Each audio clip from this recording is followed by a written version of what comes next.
Hello everyone, welcome to the channel, and today's video is going to be a beginner's full body ring workout. I know some of you may be thinking, well, rings aren't really a beginner's exercise. Well, this video I'm going to be showing you that it is a great beginner tool and it actually has more variations and regressions and progressions than people think that can help you regardless of your skill and strength level. So I'm going to be giving you sort of a basic beginner's workout where it's going to be a full body workout to be done 3 times a week, and we're just going to be keeping it simple. 1 pulling exercise, 1 pushing exercise, and 1 leg exercise. And we're just going to stick with that just to build up that foundation. So during this workout, the exercise that I'm going to show you, I will be giving modifications, a regression or progression for that. So depending on how strong you are, you can pick one. And also if you do get stronger while doing this one, you have something to look forward to. The rep range we're going to be sticking to is, say we're going to be doing 4 sets. And we're going to be aiming for 8 to 12 reps, okay? I know in previous videos I've talked about getting bigger and stronger while focusing on smaller ones, but if you're a beginner or someone who's new to training, you want to be doing maybe a slightly higher rep range because you want to be learning the move. The more reps you do, a little bit of extra volume you do, it teaches your body the mind-body connection and how to efficiently do the moves and build it up over time. Plus, if you're a beginner as well, your connective tissue and other things like that aren't as strong, and they take a little bit longer to get stronger than your muscles do. So this is a good way to bulletproof your connective tissue so you can get stronger and train for longer. So we're going to be going into the exercise now. So the first exercise that we're going to be doing is the inverted row, and this is going to be the pulling portion. And I think the inverted row is an underrated exercise, and it's something that everyone should be doing, not just if you're into bodyweight training, but it's a great exercise at really building up strong rear delts, strong rhomboids, and it often is an exercise that gets neglected and people tend to prioritize the pull-up. And even though the pull-up is a fantastic exercise, it is working vertically, and we want to do a little bit more horizontal work, especially because people tend to prioritize working their chest muscles or working the beach muscles, and that can actually make people very front heavy. That can make it so the chest or the anterior deltoid is a lot stronger than the rear, and due to posture and lifestyle and how people sit and what jobs they do, it can actually affect people's postures. It can then make it you have an unhealthy shoulder. So the inverted row is a great exercise at strengthening those muscles and actually building a healthier shoulder and better posture and actually really hitting those rhomboids in a good way. And what I like about doing them on the rings is the fact that it's so easy to make progressions and regressions by they're easy to make it so depending on how far you lean, whether you're more upright to more horizontal, will determine how hard the exercise is, and it's very, very easy to do on the rings. One way in which you could do it if you didn't have rings is to use something like the Smith machine, and as you get stronger you'll be able to bring the bar lower down, so you end up getting into a more horizontal position, or what will look like an upside down push-up. But yeah, I'm going to be going over the inverted row to show you guys how to use it and how to progress it depending on your skill and strength level. So we've got the straps set up here. This is the pull up and dip bar, by the way. So for any of you that want to check this out or like the idea of working out in the woods, this is a great tool that allows you to do it. But basically these are the rings, so determining how my body is positioned, so the more upright it is, the easier it is, and basically the more you get towards a horizontal position, the harder it ends up becoming. And then you can get into a position where you start getting really strong. You can then start actually lifting your legs up, so more of your body weight is positioned or is placed onto your upper body. But those are things that you can progress to as you get stronger, and there's a lot of people that end up doing stuff like a tuck inverted row, which is really, really strong. So just going to be showing you what you guys have to do.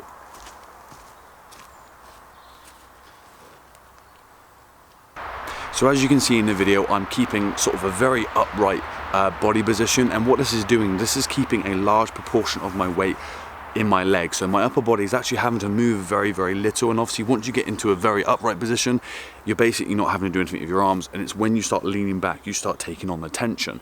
As you get stronger, i.e. let's say you're doing 8 to 12 reps, once you can do like say your 4 sets of 12 reps at that certain position, change the angle, and as you can see I'm coming down into a lower position, more of an angled position, so weight is distributed, it's changing between my legs and my arms are having to work harder to get me up into that upright position. So as you get stronger and can do your 4 sets of 12, change the angle until you keep making it progressively harder. This is how you can get stronger, and obviously then you can see me, I go into a sort of, I'm directly underneath the bar. This is where the weight is more in my arms, you could say, and then you can change how your weight is distributed again by even having bent knees or having straight legs. So this can change and make it even more tense. And if you want to sort of do a thing where you're hanging onto the tree and you're making more of the weight because you're actually turning the angle upside down in a way, more of the weight is on the arm. So this is another way in which you can make the exercise progressive. So depending on where you are in this position, you've got a few progressions or regressions depending on your strength level, but try and make it consistent. 4 sets of 8 to 12 reps. Do your 4 sets of 8 and keep doing that progression until you can get and do that for 4 sets of 12. Once you can get that 4 sets of 12, make it more challenging. So now we've got the pulling aspect out from this workout, we're now going to be focusing on the pushing aspect. So the one I'm going to be picking today is the ring push-ups. The reason why I'm picking the ring push-ups is because I find it easier to make the progressions and the regressions, just like the inverted row. What we're going to be doing is we're going to be changing the height of our body, and I have got a video on the best progression for beginners on how to do push-ups. So if you want to check that out, I'll leave a link up here. But basically, we're going to be doing a similar approach where we're actually going to be adjusting the angle of our body, which is going to determine the weight distribution between our legs and how much our body has to push to make it more challenging. Again, we're going to be working between the 8 and the 12 rep range. If you can do 4 sets of 12 reps, make it a little bit harder by changing the angle. Obviously, if push-ups and doing this are far too easy for you, you could do the ring dips instead. People aren't always going to be the same strength level between their back and their pressing muscles. So again, you might be weak on your back and you might be strong on the chest. So if the push-up is too easy for you, swap it out and start doing dips instead. So let's have a look at the ring push-up. Right, what I want you to pay special attention to is the angle of these straps, the angle of my body. Remember, the more upright I am, the easier it is. Once I start getting closer to a more horizontal position or a typical push-up position, that is where it's going to be getting harder. You can progress it even further, which people tend to do, where they start elevating their legs. That is another way in which you can start progressing it too. But then once you get to the point where you can do that, you might be able to start getting into doing dips. So let's have a look at them now.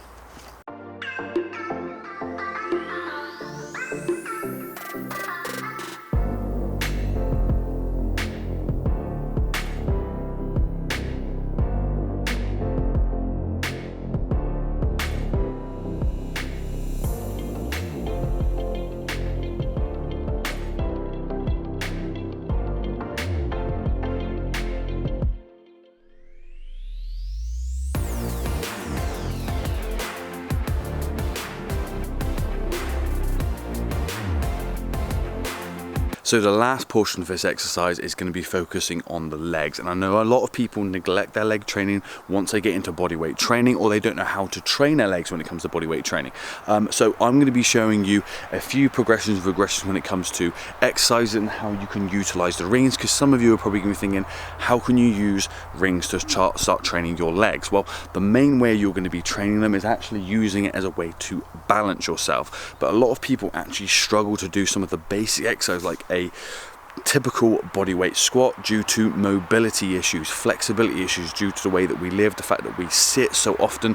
A lot of our muscles get tight and restricted, and some people can't even do a proper bodyweight squat without falling backwards. This is where you can utilize something like the rings to be able to give you that balance to start using your legs properly.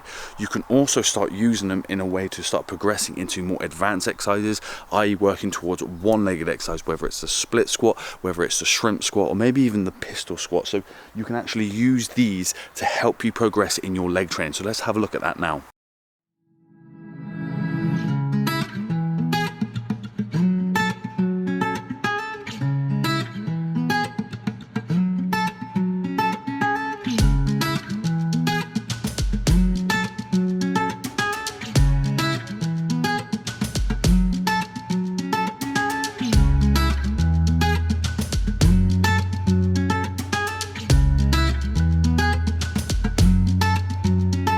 So when it comes to using the rings for your leg training, it's a little bit different than when you use it for, say, your inverted rows or your push-ups, because obviously the height or the angle of the rings can determine whether something is harder or easier, or you can decrease or increase the intensity using the rings. When it comes to your leg training, it's more about a way of helping you to create balance, and then being able to have an anchor point where you're able to utilize your upper body to assist you if you're not strong enough for some of those harder exercises like the pistol squat or even the shrimp squat. When it comes to just doing the bodyweight squat, some people do not have enough mobility or flexibility, especially in their ankles, to be able to get in that position without falling backwards. This creates an anchor where you're able to hold on to get used to being in that position. So for some people, it might actually help increase their mobility and flexibility and allow them to be able to do proper squats without falling backwards or not being able to keep a upright position because they're constantly leaning over so they don't tip backwards.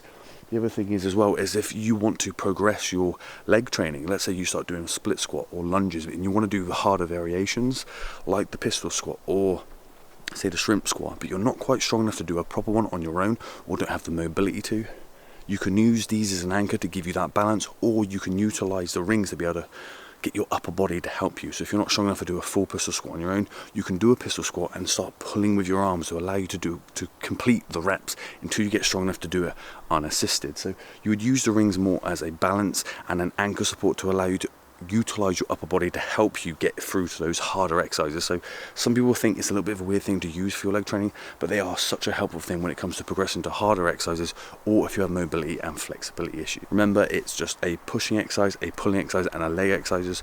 You'll focus on 4 sets working between 8 and 12 reps. Once you can do 4 sets at 12 reps, increase the intensity by changing the angle, changing the variation, or moving to a harder exercise. Keep doing that until you can do the 12 reps again, and then keep making progress. Do this workout 3 times a week and see how you get on. Comment down below, let me know what you think of this workout and how you got on.